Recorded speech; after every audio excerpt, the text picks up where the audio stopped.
I don't need to wear a mask. But if I do and it works, why do I need to socially distance? And if they both work, why do we need to shut down? Let me explain this slowly.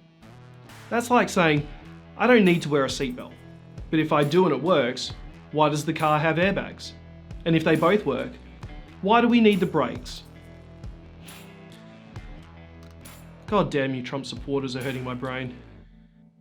Let's get into it. We came to fight.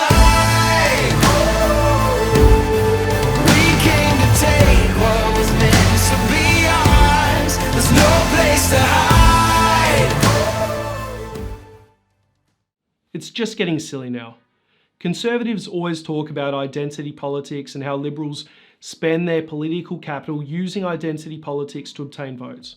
What do you think this is? What do you think you are doing when you actively choose not to wear a mask against the recommendations of the WHO and your own scientific leaders? In a nation that has now had over 132,000 deaths and where infection rates are increasing. Wearing a mask has somehow become a political statement. On one side, you have those in the US willing to wear a mask. Apparently those who listen to science and accept reality are now simply referred to as liberals.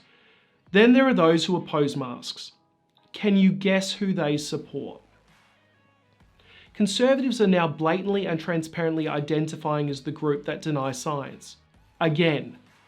I guess there is no surprise that the party willing to further endanger the health of the planet and our future on it for the sake of big business is also willing to deny the science during a pandemic, prematurely open and force people back to work whilst cases are skyrocketing, while somehow not understanding that this premature response will obviously result in more economic damage in the long run. And the mask? Well, like the red hat, has become a symbol of their identity. If you wear a mask, accept reality and science, you can't be in their club. You don't share their identity. This is the Trump base, the QAnon-believing, Confederate flag-waving, science-denying, mask-rejecting, red cap-wearing identity. And we can no longer be surprised. We can't sit back and say that this identity is still attached to facts.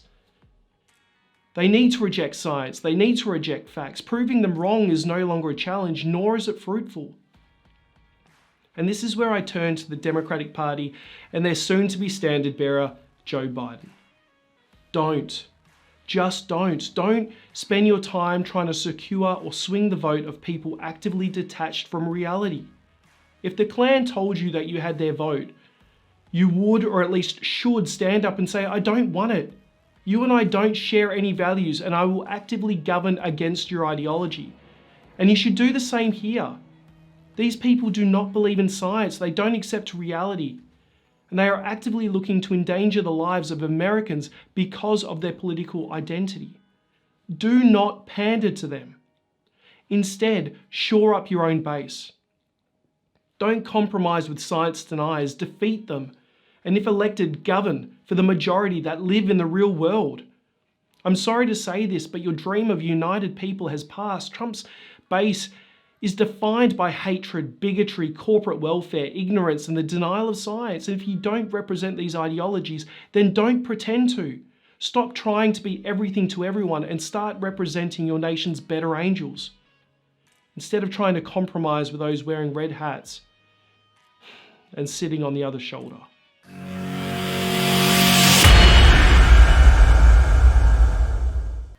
Thank you for watching. If you enjoyed this episode, please like and subscribe, and ring the bell so you stay up to date with all of our videos.